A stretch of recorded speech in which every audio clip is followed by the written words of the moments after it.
What would you say if you said you had some guiding principles for when you're starting a strategy with whoever the client is? Obviously, each client's different. What would be your guiding principles that you start to look at when you start looking at and supporting someone with a strategy?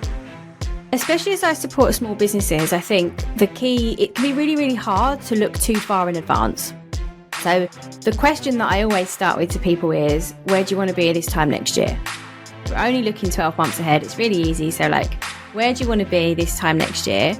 How will that feel for you? How will that be different for you in terms of understanding why it's important? I think especially if you're creating a strategy for a small business, if you're a solo business owner, it's really important to understand why those things are important. What will be different for you when that strategy comes to life? How will it feel? What will change in your life? What will change in your business? Welcome to the Hands-On Business Podcast. Where else are you going to come to get tips, tricks, and advice on growing your business?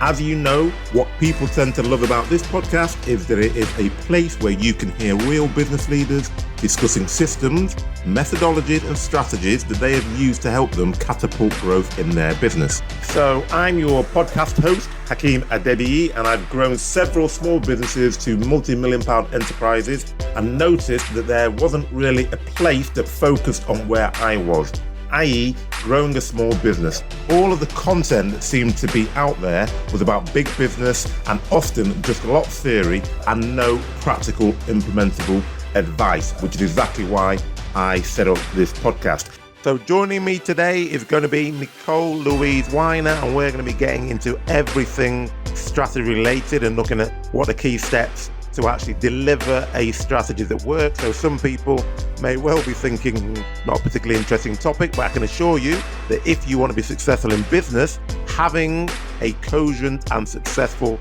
strategy is key to everything you do. So we're going to be getting into all of that stuff about what are the guiding principles for a decent strategy, how do you plan, what are the goals, what's the time frame that you should be looking at, how do you pivot, and all of that good stuff.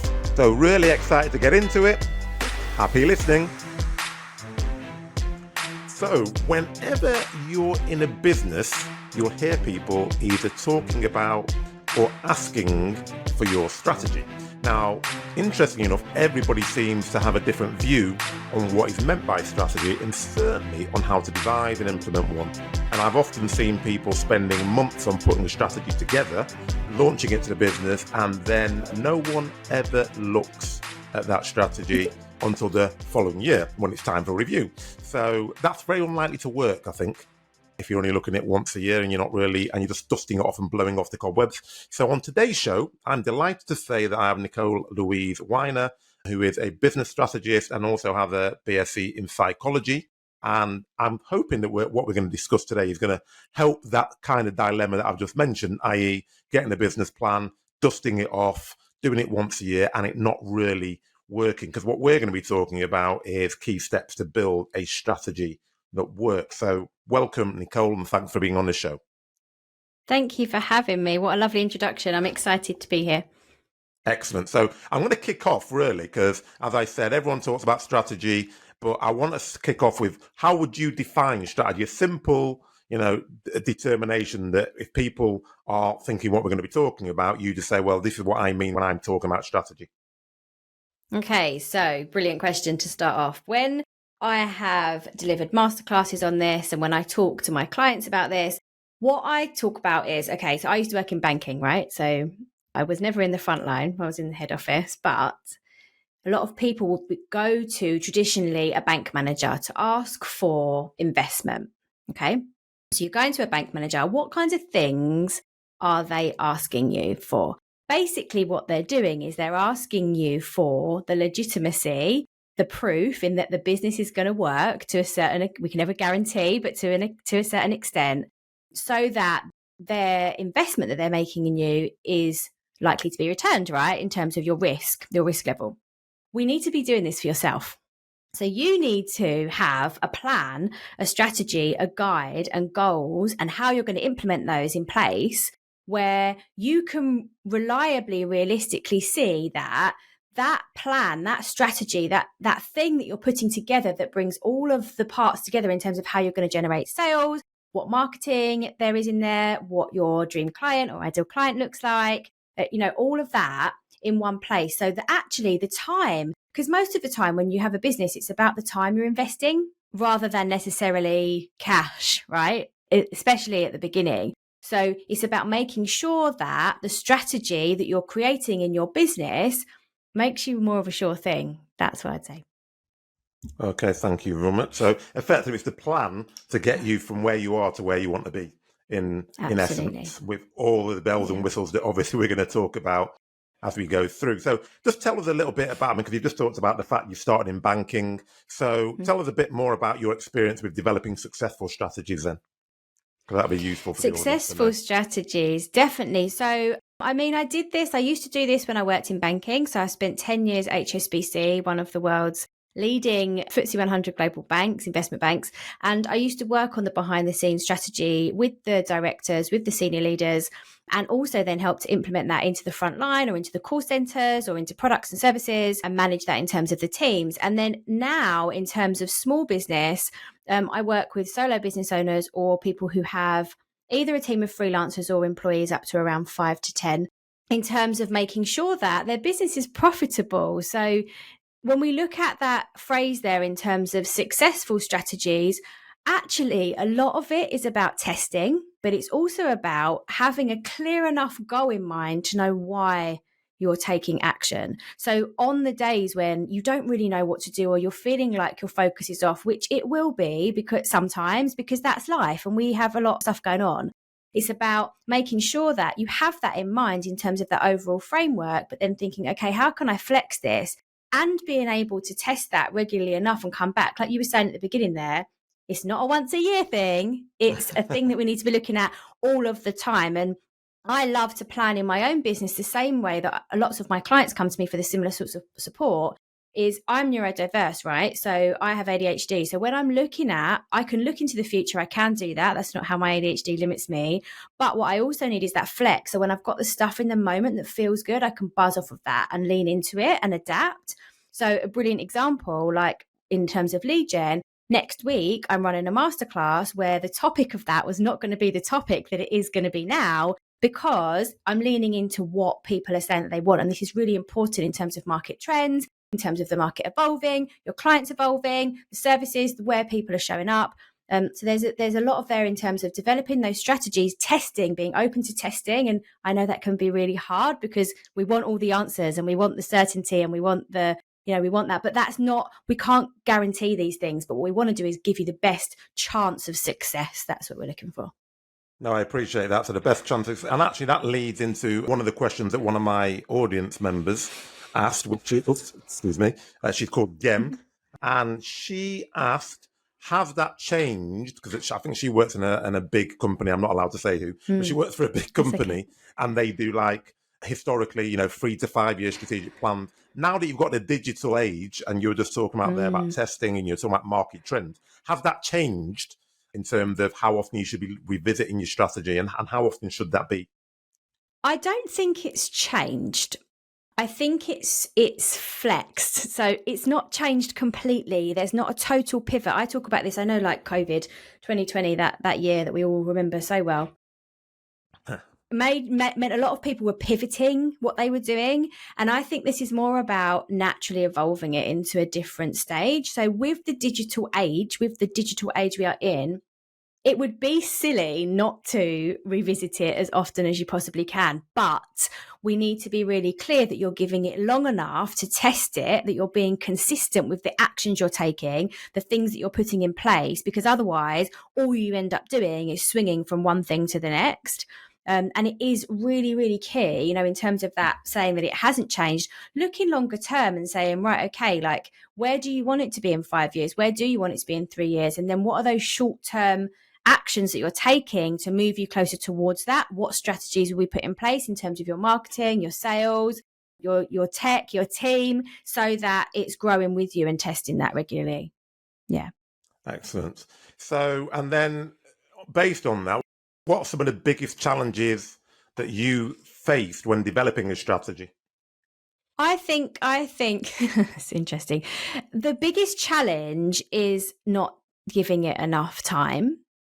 Yeah. So thinking that, okay, I've set this goal for myself, I've set this idea, this dream, this vision of where I want things to be in 12 months' time, in 6 months' time, in 2 years' time, depending on your strategy type and how you like to plan, it could be different in terms of how long in advance.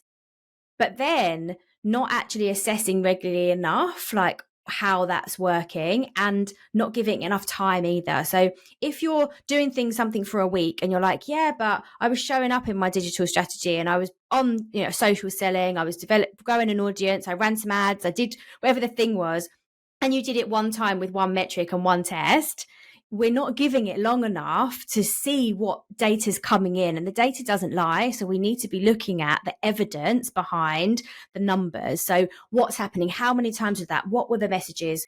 What does that look like? What was your sales process? Like, what can we tweak there? And actually giving it long enough to test it though. So, consistently inviting people, for example, if you have your own business, to book into your diary, doing that over one or two pieces of content you create or sending out a couple of emails is not enough. So when we're looking at developing a strategy and the challenges that there are, it's about giving it time and staying consistent, which can be really hard when it feels like it's not working and you've got you're getting tumbleweed and you're not getting the results quickly. Because if we can touch on this, I talk about this quite a lot actually. We are in a world with the digital age as well of instant gratification being a norm. We want everything now. We're impatient. So it's about reminding yourself that it takes time. It does take time. Yeah. I think that last point you just made is one of the most critical things, I think, in not just in strategy, but just in business in general, that people almost, I mean, I've started looking at it because the last podcast I did was around videoing, and you'll know yourself that, that in the old days, you used to do nice long form video. Then they said, oh, it has to be less than 3 minutes. Then it has to be less than 1 minute. And now that actually, if you look at it, if you haven't captured them within 5 seconds, then, it's like, 5 seconds? What the hell am I going to say in 5 seconds? That, so people are being more and more ostentatious. Whatever their content is, they want to say something within that first 2 or 3 minutes to get a hook, seconds to get a hook, so that you listen to the rest. And it's becoming harder and harder to get your message across. Now, you could argue it's actually getting better and better, because it means that people have to be able to give that elevator pitch very effectively within a minute, rather than rambling on for 6 hours. So that's good. Yeah. So the challenge, you need evidence, you need consistency. So based on that, what would you say if you said you had some guiding principles for when you're starting a strategy with whoever the client is? Obviously, each client's different. What would be your guiding principles that you start to look at when you start looking at and supporting someone with a strategy? Especially as I support small businesses, I think the key, it can be really, really hard to look too far in advance. So the question that I always start with to people is, where do you want to be this time next year? We're only looking 12 months ahead. It's really easy. So where do you want to be this time next year? How will that feel for you? How will that be different for you in terms of understanding why it's important? I think especially if you're creating a strategy for a small business, if you're a solo business owner, it's really important to understand why those things are important. What will be different for you when that strategy comes to life? Like, how will it feel? What will change in your life? What will change in your business? What will be different for you? Because if on those days when you really don't want to get out of bed and do any work, and life's thrown you a bazillion curveballs, which it does, right? We can't control all of that. We need to know what's going to drive you to take the action anyway. And even if that's not the same day, but that week or the following week, and say, right, my feet are going to be on the ground this time next week, I can pick that back up, rather than just waiting or delaying or getting frustrated with yourself that it's not all happening again, back to instant gratification now. Then I'd look at how we can break that down into quarters, which is exactly how we used to plan when I worked in HSBC. So looking at, okay, what's the longer term goal and how we can bring that in short term as well, in terms of getting you the results. So say, for example, you said in 12 months time, I want to double my income. I want to double my top line sales, right? Okay, fab. So what would we be doing per quarter to start bringing that in and reverse engineering that backwards to today? So we can start to, again, have something to come back and assess and analyze and have a look at the results of, which I love to do. I geek out on data as a psychology grad. If you don't know, psychology is a lot about statistical analysis. So Yeah, that's where I'd say to start. Look at longer term where you want to be. If a year feels good for you, then if you can go further ahead, then great. And then start to break that down into quarters in terms of what you want to measure. No, that's really appreciated. Yeah. So in other words, I like that thing because people talk about the why and then people then struggle actually explaining what they mean by the why. But I think that question you ask is how will that make you feel? Or how will that feel for you in a year's time is a really nice way of saying, well, that's why you want to do it. And then that actually keeps people motivated because they keep remembering what it is they're trying to drive Yeah. towards, isn't it? And then you break that down into quarters. So that's good. So interesting enough, one of the questions I have is from Stephanie, a UK trade attorney, and she was asking or asked me to ask you about some tips on mindset, which I think is quite interesting actually, because lots of people are worried about when they're doing a strategy, and they put things that are very safe in there. They don't really want to say what it is they really want to do. They don't really want to stretch themselves. So her question was, how do you change one's mindset from maybe a fear mindset to one of confidence when you're looking at a business strategy? Oh gosh, that takes time. So, in terms of creating habits, so to explain the way that your brain works, okay, so the neural pathways in your brain are created through repetitive action, including your thoughts. So, if you are currently in a place of feeling fearful, the first thing to do is to start to notice when that's happening, because the only way to create that habit to think differently is to actually act on it. But again, coming back to the timepiece, on average, it takes 66 days to create a new habit and to lay those new neural pathways in your brain. And what will happen is, I will almost guarantee this one. So let's go with like a 90 something percent that when you start to make the changes, because it's hard work for your brain to do things differently, you will be drawn back into this old way of thinking. So you have to keep yourself accountable. So this is why things like affirmations work. So seeing things, the same things every day, making sure that you're looking at it when you're doing something else, which is called habit stacking, like brushing your teeth, that's really automatic for you. Putting a post-it on your desk that's in front of you so you can say what you're trying to aim towards. And the other thing here is one of the questions I would ask you, because you mentioned fear, to move into confidence, is what are you really afraid of? So fear gets thrown around as a bit of a buzzword, I think, especially in the last sort of like 5 to 10 years, where personal development's really sort of taken off into not just businesses, but into individuals as well. And think to yourself, are you fearful of failure, which is what comes up for most people, or are you fearful of success? And there's a big difference. If you're scared of it not working, yes, I understand. And we all kind of know what that looks like. But in terms of fear of success, let's go back to the last question when you were asking about, how to plan strategically. If you're looking further ahead in a year's time, things might have to change for you. So you may have to give some stuff up. You may have to do some things differently. You may have to spend your time in a different way. There may be some things that you need to do differently. And do you really want that? And this is why the why is really important as well. So with your mindset and building that, first of all, be self-aware. Any change, you have to be self-aware to start making change, right? So think, is it actually fear of failure? Or is it fear of success? And if it does feel like it's fear of success, what's really going on there?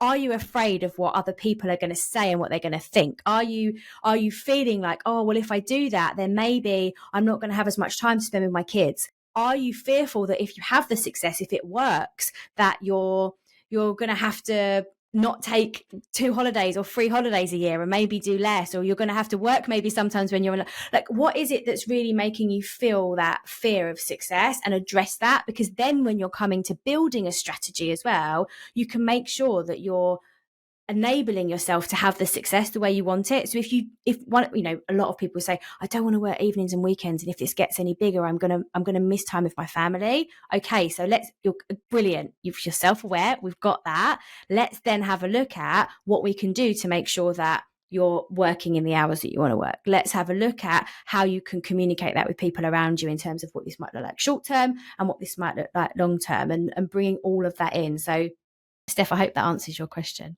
Yeah, it comes back to that that planning piece, isn't it? If you've acknowledged what the challenge is, which is what you're saying, because you then acknowledge whether it's fear of failure, fear of success, then you can then start plotting a plan to how do you then deal with that. And as you said, you're understanding what the challenges are, and then you're sort of like, I think almost what you're saying is putting a plan around that to say, well, how do you deal with, for example, you're not going to have weekends, that might be more people, that might be different things. And you're right, actually, because one of the biggest challenges I've seen people have in businesses is exactly what you just identified there. They start thinking, if I get that big, I might have to employ some people, and I don't want to employ anybody. I don't want to have to, because that's such a headache, isn't it? And then I'm not doing what I love doing. So there are people are often, when they say fear, they automatically think you mean fear of failure, but it might not be. It could quite easily be fear of success. So I think there's some really good pointers there for you, Steph. So I'm glad that we asked that question. And then you talked about a bit about before, Nicole, about that you're a psychology graduate and therefore you're into stats. So what place does data have in building a successful strategy? Because lots of people hate data and don't want to look at it and think, oh no, it's all come from the gut. I've got an idea about the marketplace and I want to go for it. So what's your view? Data's vital.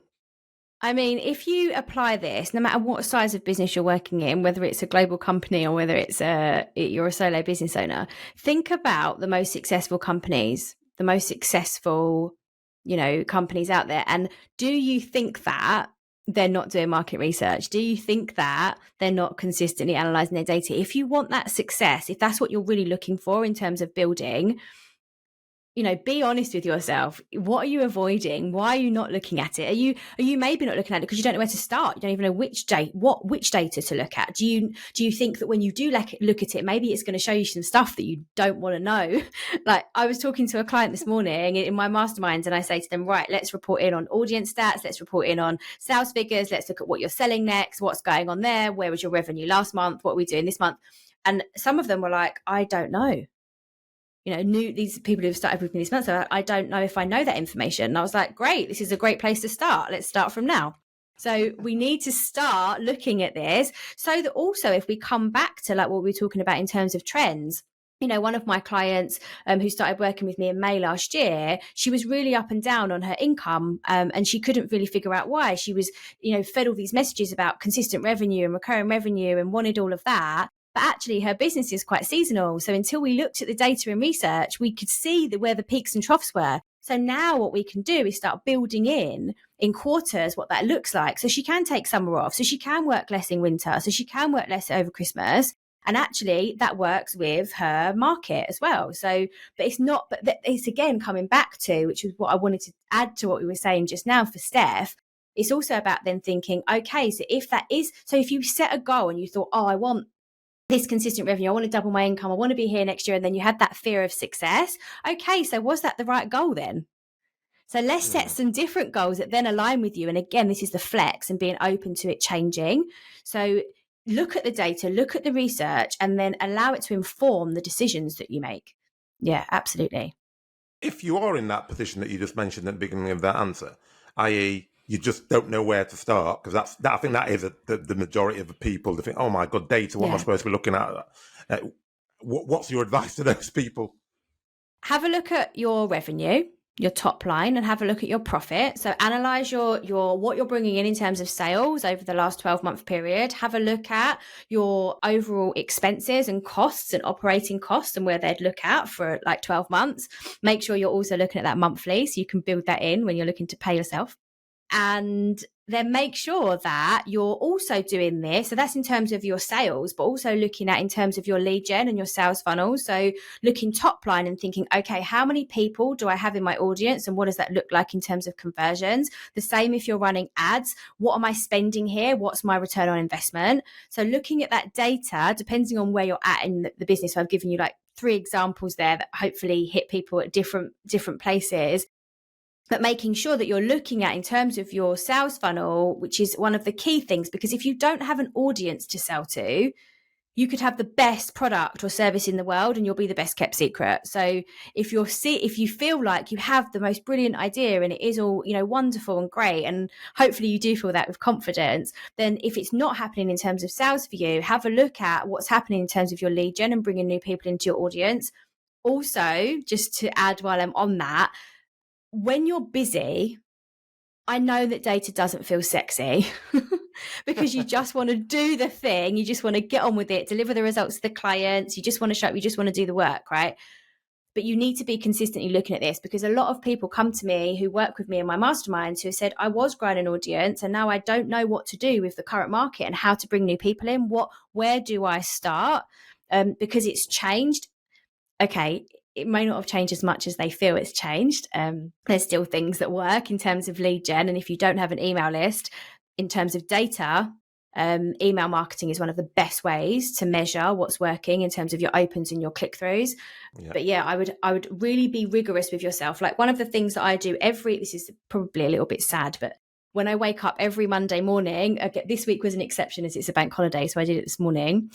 But I will report on my audience. So I'll have a look at exactly where my audience is at on all my platforms in terms of numbers. So then when you're looking at what you're selling and your conversion rates, you can be really clear about, okay, so in 6 months' time, I want to launch this and I want to sell this to this many people. How many people do you need in your audience based on your stats and data, no one else's, to make those sales? So for example, if your conversion rate is 5% based on your evidence, then start looking at, okay, I'd need 100 new people in to sell 5. Yeah. My quick maths isn't great, so I went with easy numbers there. But yeah. And I know that this stuff can feel confusing. And like I just said there, I'm really bad at quick maths, like spreadsheets and calculators, like are my safe haven. But have a look at it, start looking. And if you don't look at this now, there is no better time than right now, right this moment, to start. Like, just begin, just start. Yeah, no, I think that's very, very good and timely advice, because if you don't look at the stats, I mean, admittedly, you won't know how bad you're doing, but you won't know how to change it either. So I think you do want to have a benchmark. And on that basis, because all the way through, we've been talking about 12 months, what are you feeling about this time next year? Historically, in lots of the management books, you set a 3 to 5 year plan. Is that still the same, or would you always just say do 12 months, then review? Obviously, if you said quarterly and monthly, etc., and then you reset a strategy in 12 months, or would you also have, how do you want it to look in 3-5 years? What's your view? I'd have a broad outline of where you want it to go within 3 to 5 years, if you can, but I've developed a quiz on this in terms of your strategy type. Some people's brains don't work that way. So if it's going to cause you a load of stress to think where you want to be that far in advance, then do the 12 months, do the 6 months, but do not wait. So say, for example, today we set a strategy. Don't wait until a year from today to set a new one. You need to already be ahead so at this time next year, you'd really be starting to probably look at that at the beginning of the year. Or at the end of last year. So we're in May right now, right? So we'd be looking at, okay, in December, well, where do I want to be in May? In January, where do I want to be in May? So that the actions that you're taking are leading you towards the goal. But to acknowledge, some people do find it very, very difficult to plan longer term.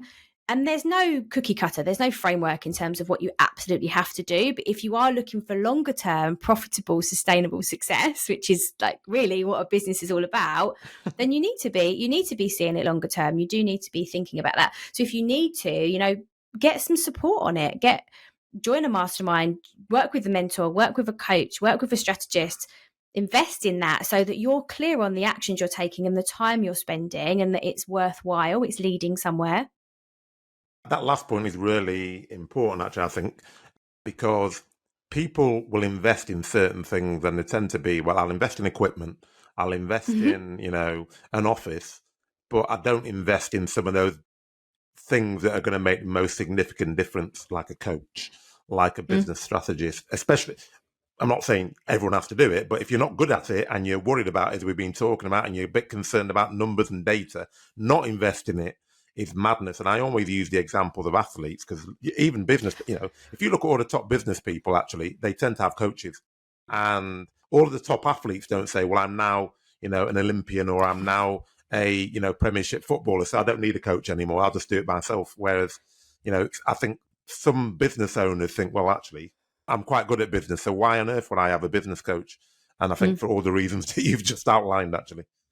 And to share I'm very good at strategy and I'm very good at business, and I do this for myself, right? But I have a mentor because, and I have a coach and mentor. It's the same person because I do like it being an all-in-one, which is like what I do. So I need what I do for my clients, for myself, basically. And what the thing is like sometimes when you're busy as well, you just miss stuff. You miss the gaps. You can't see outside of yourself, even no matter how self-aware you are. And especially if you're busy, it's about creating the space to be able to reflect and think, and then obviously you go away and do the work in between sessions, but you need that space. It's vital, because also to acknowledge when you run a business, you do not switch off at 5 p.m., as lovely as that would be. And I would love to tell you that it's not how it works. Like I often tell one of my clients, I say to her, I thought about in your shower again yesterday, and I was thinking about this idea for what we were talking about for you and how this would work. And even when you're trying to switch off, when you're driving in the car, when you're in the shower, when you're on a walk, when as soon as your head hits the pillow and you get the ping, ping, ping, ping, ping of ideas. So having somebody to be able to bring that together for you and think how you can do that differently. Like one of the most amazing phrases that I love, and I can't remember where I heard it to credit them, but is to make every day a holiday. So in business, a lot of the time people don't take time off. So the same way they're not dedicating space to reflect and think with someone like a coach. But you need to be doing that on a daily basis, and doing that on your own when you're busy is hard. Yeah, it is very, very difficult. I mean, sometimes you can't see the wood for the trees. I mean, there's lots of things that I think I'm good at, and then occasionally I get upset when somebody points out something that I'm not doing, and I'm thinking I should really know that, shouldn't I? But it's as you said, you're so busy doing the do that you don't give yourself enough time to reflect and actually think about the business and how you can actually drive that forward, which is all what strategy is all about. So just moving on to a question which it kind of comes from Athos Forbes, who's one of a good friend of mine on LinkedIn. And I was going to ask anyway about, the importance of involving stakeholders in the strategic process. And one thing that she asked was that she's obviously seen some of my podcasts. She's seen what you wrote about a no BS approach. And she said that she's considered to be too direct, but she says, well, I just consider myself as being honest. And she says that a lot of that feedback she gets about being too direct is from a certain demographic, which I won't highlight. But she's sort of like saying, how do you deal with that? I can imagine right now what the demographic is she's a woman. So, right, yes, exactly. My wife gets exactly the same feedback all the time. Where every time we go on our walk, generally she's talking to me about, well, this guy said this, and I'm thinking, right, okay. But yeah, so the question really is, how do you engage stakeholders, and especially if you're considered to be a direct person when you consider yourself just being honest? How do you engage them? Do you mean in terms of what? So what would we be trying to engage them in? Yeah, so I think that particular question is about, right, I'm in a business. It's not just me. There's a few of us in the business. I've got a strategy and I'm trying to bring those people along so that they all feel part of the strategic process, and also they're bought into, as you were talking about, reviewing it on a quarterly basis, a monthly basis, looking at those numbers, so that actually we're all coming together and we're all trying to get to that same why, or not the same why, but a why that is motivating for us. I think it can be really tough. Like people are interesting, right? Yes.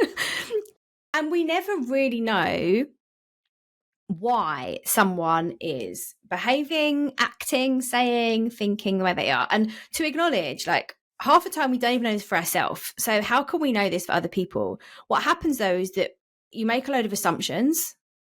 So this must be because I'm direct. They must be like this because they're not interested, because they don't care. And what doesn't happen is communication. So having the open and honest conversations, and in a way that allows everybody to have a say as well. And I think, especially from what I'm hearing from the question, and again, I need to infer a little bit here as well, because the person isn't here to delve into it with, but it sounds like maybe this is about team in terms of stakeholders and kind of bringing them along that strategic process.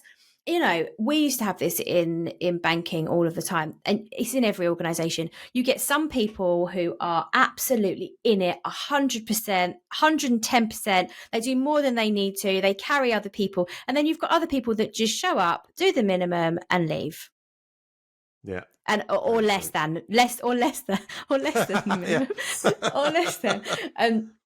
I was always the person who I came in at 8 and I left at 4. I took an hour's lunch. I was a top performer consistently throughout my whole career, because I was bloody efficient and I got on with what I needed to get on with. I didn't smoke. I was a smoker when I first started in the bank. I was too young then. That was silly of me.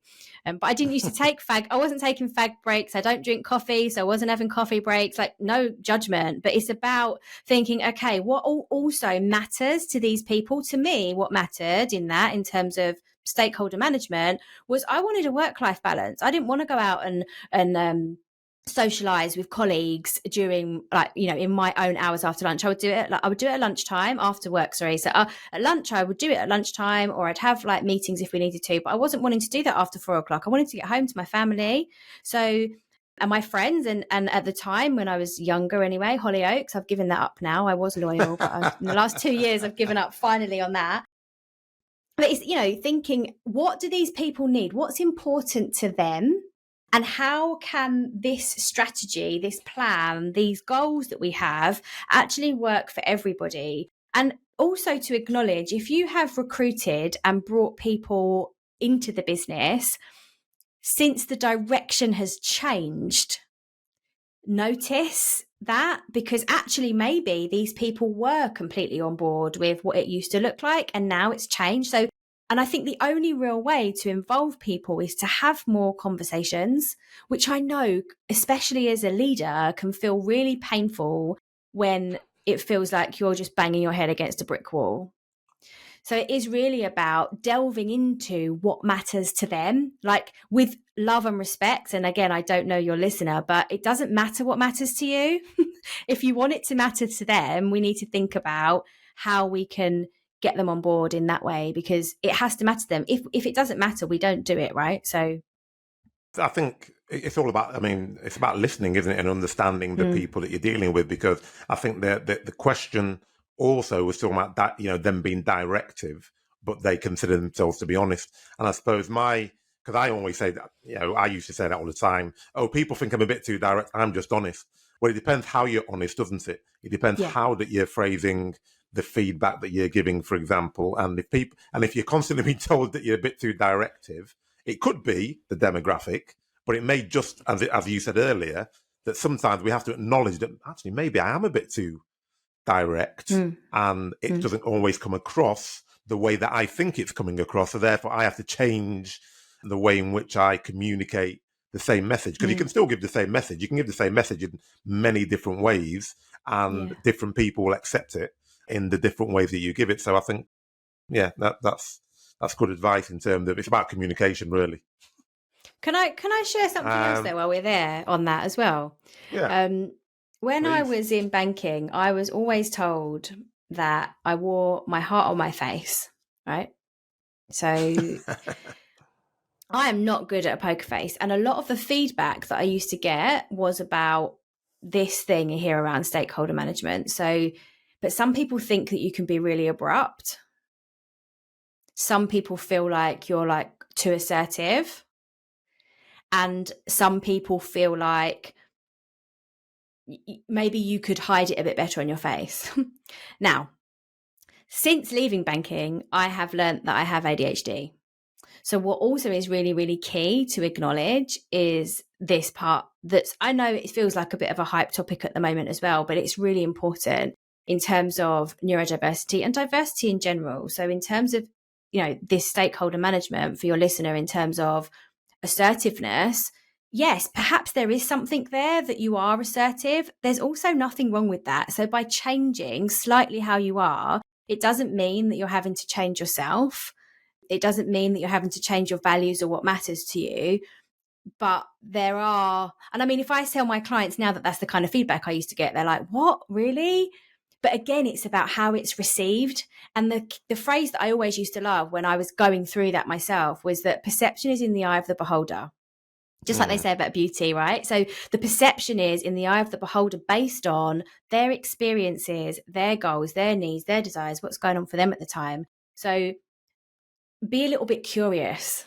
I would say to this listener as well, in terms of, okay, well, why is that? Maybe have a conversation with somebody who maybe you know is giving you that feedback, who you're closer to, who you feel more open to communicate with, and just ask some questions as to why, like what's going on there? What was it about that made that come up, or how that was received for you? And ask, okay, so how else could I have done that? What else could that have looked like for you so it was received in a different way? Just openness as well. Yeah, no, I think that's really very good advice in terms of just, as you said there, be inquisitive. Because I think it's very easy, isn't it? If someone gives you feedback like that that's perceived as negative, you become very defensive. And you sort of like your barriers go up. And no, I'm not like that. As opposed to, as you've just said, actually just asking a few more questions, understanding from their point of view, well, what was it I said and how did I say it and why was that like that? Because actually, we're learning every day, aren't we? So there might be things that you're doing that you could improve. And as we're talking about strategy and actually, as you said right at the outset, the strategy is implemented to drive your business forward. Well, if your behavior is then preventing that from happening, then it's going against your strategy. So you do really need to understand anything that can affect that sort of drive for your business. So, I mean, you said at the outset, and I know that when we were trying to arrange this, you were saying, well, there's not really a generic one size fits all, which is 100% true. But are there any kind of tools or frameworks that if somebody was starting, they listened to this and they thought, well, I can't afford Nicole at the moment, or I don't want to use Nicole just yet, but you should do. But if you didn't, what sort of advice would you give them in terms of tools, frameworks that you've used or that you'd say they're quite a useful starting point? I would say that in terms of frameworks, you need to know what you're selling. My biggest bit of gold dust or bomb that I can drop here in terms of your strategy, if you have a business that you want to make profit from and that you want to monetize, right? You need to know what you're selling. So a lot of the time people are like, yeah, I want to double the revenue. I want to work with this many more clients. I want to launch this program like in a year's time or whatever. Okay, but what are you really selling? What does that look like? Because so I spoke to two clients about this today. So if you don't know what you're selling, your marketing is going to just be saying spray, throwing spaghetti at the wall. It needs to be leading people towards something all of the time. And I say this, like I sell every day, whether that's directly or indirectly. So in everything that I create, there's a purpose behind it, in terms of building relationships, in terms of growing my audience, in terms of leading people to book a call, in terms of asking for feedback, like whatever that is, it's all to do with a purpose. So make sure you're really clear on your numbers, where they are now and what you want them to look like in terms of finance and revenue. I mean, in terms of just overall numbers, I mean, like the stuff that matters, the stuff that means you're going to take more money home, and then be really, really clear about what you need to sell to make that happen. So when you say know what you're selling, are you specific? Because the example you just gave there, when you're talking about whether you're getting to book a call, whether you're getting, growing your audience, all of those will lead to you getting revenue. But when you say know what you're selling, are you talking about every piece of work that you do, know what the purpose is for that? Or are you talking about in the more general term, know what you're selling? In the general term, a lot of people, like, I said to my clients this morning, I was like, okay, so what are you selling this month? And they were like, because it's the start-ish of a new month with the short weeks that we've had. They were like, oh, I'm not really sure, maybe this or that. And I was like, how do you think the maybe this or that is showing up in your marketing? Yeah. It's not clear. So oh my gosh, I say this about your offers and your service suite and your ideal client. If you're not clear on what your offers are, I'm almost certain that your audience have no idea either. Yeah. Because again, this is coming back to what we were talking about in a different way, but around communication. So being able to communicate that cohesively with a structure to make, you leading people towards taking an action and doing a thing. You need to know what it's leading towards. So if you're launching something or selling something next month or this month or next week, is your audience warm? Is there people that are wanting that? Is there a need and desire for that in terms of the market? Like, what does that look like in relation to your competition? What does that look like in relation to what you've done before? And if you're not looking at all of these parts that come into it, it is say and spray, which is when you pivot. It's when you think, I've failed, it's not working. So you need to make sure that you're breaking it down into as much detail as possible so that you can take action. And that level of detail that you need will be different for each person. So, yeah. Excellent. Thank you very much. And then, they say that you learn as much, if not more, in failure than you do in success. I'm not sure whether that's always true, but anyway, it depends on the individual. So can you give us an example? Because I'm always interested in examples of success and failure. So can you give examples of where you've seen a strategy building process fail and why that didn't work? Because that'll give us some ideas. Then we'll move on to the successful ones.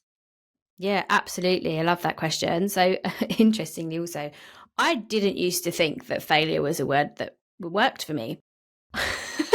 I was like, I don't fail. But I'm also a lifelong learner. So in terms of, if that does feel tricky for you listening to this, always ask yourself what lesson you can take, which is what we're going to share now. So I was working with a client for about a year, and they decided that they wanted to pivot their business because their skills had evolved, their life looks a little bit different in terms of family.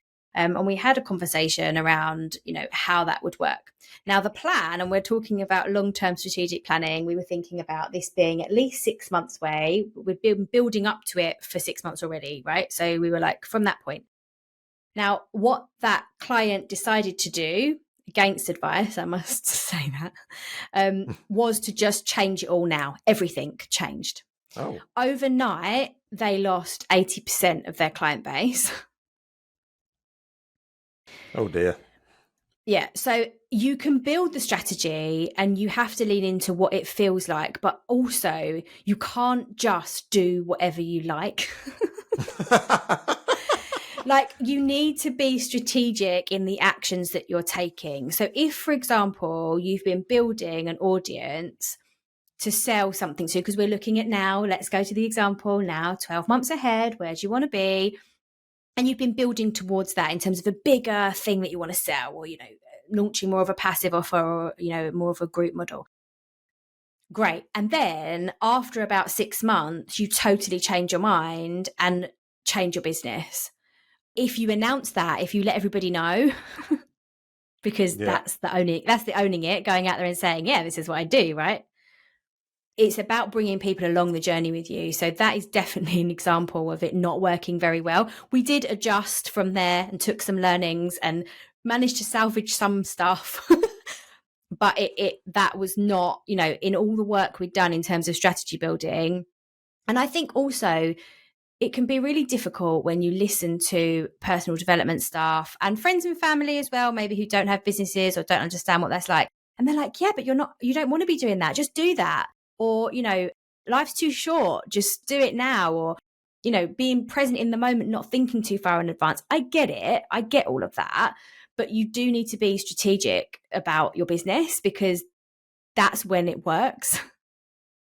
No, 100%. And the most successful businesses tend to have a very clear strategic plan. And as you said, you can pivot, but even the pivot is planned. You don't just switch it over and you switch it on and off. You can, because, as your client obviously realized, it may work if you're lucky, but it's more likely to end up exactly as it did.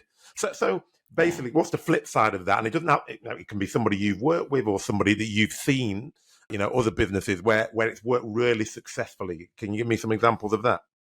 Well, in terms of businesses that work successfully that we all know, we can look at Apple, right? That's always a great example in terms of business. So they knew that they wanted to be the innovative, different, thinking differently type of business in terms of IT, essentially, in terms of tech. Yeah. That's exactly what they are. They had a long-term vision and it sticks. Everybody knows that. So that's a very broad example that we all know, like a public one. The example that I used earlier in terms of my client who came to me this time last year, she was at zero revenue. She considered she'd worked with business coaches before. She wasn't brand new to business. She'd left her corporate job and she was considering going back to get another corporate job because she had no sales coming in, nothing at all. But then when we started to break down a lot of the things that we've talked about today in terms of the trends in her business, in terms of what that looks like, what does the revenue really need to be? Yes, you may want to have a 6-7 figure business if that wasn't her goal. But if it is your goal, if you do want to grow it to multiple 7 figures and whatever it looks like, great, but maybe not by this time next year if you're currently at 0. So yeah. or maybe, but that's also like this is a bit of free information for you here. That's a recipe for burnout because your systems won't be set up for that. Your mindset isn't set up for that. We need to grow it, scale it. So we looked at, okay, so what is the realistic goal? How can we use what you've already done that has worked? Because, okay, as at today, it may not feel like it's working, but let's look back and think, where were the trends? What did this look like? Yes. And actually you want to have 2 weeks off, 3 weeks off over Christmas with your family. You don't really want to work in August because she goes traveling then. Like, great. Yeah. So we'll lean into the trends of your business and what you need from your life, blend that together and then be like, okay, she in Q1 this year, she had her most ever successful income month and quarter. She's been booked for corporate gigs with like 4-figure investments. So people like paying her to speak. She's absolutely smashed it. And she's put in the work though. So we haven't just built the strategy, we have implemented consistently the strategy and tested it and over again in terms of repetitiveness so that we can take the trends and see what is working and lean into that. So that would definitely say that's one of the best success stories that I've had. And then the secondary one, I guess, would be in December last year, a client came to me who was inconsistent income months, couldn't see forwards. You know, when I said like some people can't see too far in the future and they struggle with that. We had a one-to-one last week and she's already projecting and forecasting her revenue into December. So it's about also realizing where and she said to me, like, I don't need any more sales for Q4. I've already got that. And we've just entered, we're in Q2. So it's also about, okay, if, for example, 3 years, 5 years feels like it's too far ahead, let's start looking at this in a way that's going to make you feel good. Because if that does feel like it's unsuccessful or doesn't work for you, because actually, and probably the reason why is because you've set goals before and they haven't worked and so you're a bit frightened of doing that, which is okay. But also if you are an employee, you've been an employee and they're like, where do you want to be in 5 years? That bloody horrible, that awful question. You're like, I don't know. I'm just coming for an interview. How do I know? You have your annual review meeting and they're like, so would you still like to be in this team in 3 years? Where do you see yourself going? And you're like, I don't know the answer to that. And actually, I never used to know the answer to that. I used to think that question was ridiculous. So I was like, I don't know. Like, I enjoy my job. Like, what else do I want it to look like? But thinking outside the box a little bit again, like not just to plug the coaching if anyone's a coach, but like being able to really allow yourself to go there and understand what's going on about why you don't want to or what else it could look like and thinking expansively, like, yeah, which is exactly what we did with the client, who's moved from in a year having nothing, literally zero income to having like near on a 7-8K month. So yeah, no, very impressive. So yeah. I can't believe we're coming to the top of the hour. Well, we're already at the top of the hour, actually. So this is going to be my last question, I think. It depends on how you answer it. So one of the things that you've put in, and you put in your bio and you put it on your LinkedIn profile, etc., is that part of your job and part of what you like to do is to get people to love what they're doing. So I suppose it's a 2-part question. Why is that important to you? And then secondly, how do you go about achieving that? So actually, the why is really interesting. So it's always been really important to me for that because, again, let's go to life is short. Like, we want to make the most of what we're doing. And if you have a business, you don't switch off at 5. So you need to love it. You need to enjoy it so that you can do the things that maybe feel hard. But also, I think, especially in the last, I always say 6 months, but it's been longer than that, probably about 10 months of finding out I have ADHD. My brain is wired for dopamine. So it's very easy for me to say to people, but is that making you feel good? Because I can sense that it's not. Because I don't act unless it feels good for me or unless I can see that it will feel good when I've done things, which really helps with strategic planning. But it's so important to be able to, to be able to do that. I spent 10 years in banking trying my absolute best to change the culture that was work long hours, yes, earn good money. HSBC were never the best payers, but I don't know if that's changed now. But earn the money, but never have any time to enjoy it. So if you are running a business and running a team and doing all of that, what is the point if you're spending so much time doing it and you don't enjoy it? Like, I'm really fortunate in the business that I've created, and I don't say lucky because I don't believe in luck, it's hard work. But if I'm having a bad day, if I don't want to do it, I go onto a call with a client and I buzz after. I absolutely love it. Like, why should we all not be able to feel like that? Even if you're an employee, you're listening to this and you're in a job, right? Why should you spend so much time at work? You spend so much time working. Like, I always say this, like, my clients are the people that I would want as friends. They're the people I like. I like them. We have similar values. We joke, we laugh about the most ridiculous things, like we talk about. But it's joyful, and it's important to do that because, and especially if you're neurodiverse and if you are ADHD and, dopamine is your crux, but also it's everybody's, right? In some way or another. Like, we all want to do more things that make us feel good. So yeah, that would definitely be the why question. I think everyone, well, I'm not going to say everybody is like that, but I think everybody theoretically wants to enjoy their work. And it appears to me that people get into a rut that, or either they feel they can't get out of it. I've just got to do this. And I've anytime I remember in the past when I left, I think it's 2010 it was when I left and I set up my business, and people said, "Oh, you're very brave." And I said, "No." I said, bravery is staying in a job that I don't want to be in for the rest of my life. I said, that's bravery. I said, going to do something that I enjoy is not brave at all. I said, that's your dream, isn't it? And I think but lots of people really get stuck and think, oh no, I can't because I've got a mortgage, I've got this, I've got that. And again, not to be plugging, but business coaches like yourself and people who are going to help with strategy, then if you feel that you're taking that leap of faith to do something that you love doing, then it makes sense to actually have the right strategy and get the right people around you to give you the best chance of success. And then it isn't a risk. It's probably more of a risk if you haven't got a clue what you're doing and you're just going to start trying to make some money. Then yes. Yeah. So on that note, I want to say thank you very, very much to Nicole Louise Winer. It's been a very rapid 56 minutes that has passed by. And I know people think, I didn't think that strategy could be so much fun, but I did. And that's obviously why I got Nicole on the call. So really appreciate your time. And I'm really pleased that you came on and shared those pearls of wisdom with us. Thank you so much for having me. There you go. I told you that you were going to enjoy listening to two people talking about strategy, didn't I? So I defy you to tell me that you didn't get anything beneficial out of that conversation with Nicole, because I know you did. Let's for a second pretend that you didn't. Then if you take one thing away from it, at least take away the guiding principles that Nicole talked about at the beginning.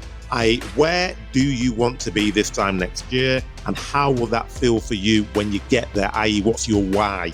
And then break it down into simple quarters so that you've got a step-by-step approach. And as I always say on the podcast, the key thing about the podcast is that if you found some things, even if it's just one or two things that you think are really useful and are going to help you in your business, make sure you implement them from tomorrow. Don't forget to check out the show notes at www.thesalesaccelerationformula.com. And as always, subscribe, like, and share with your friends, colleagues, and anyone else who you think may be interested. But most of all, keep the feedback coming so that we can continue to improve and give you more of what you like.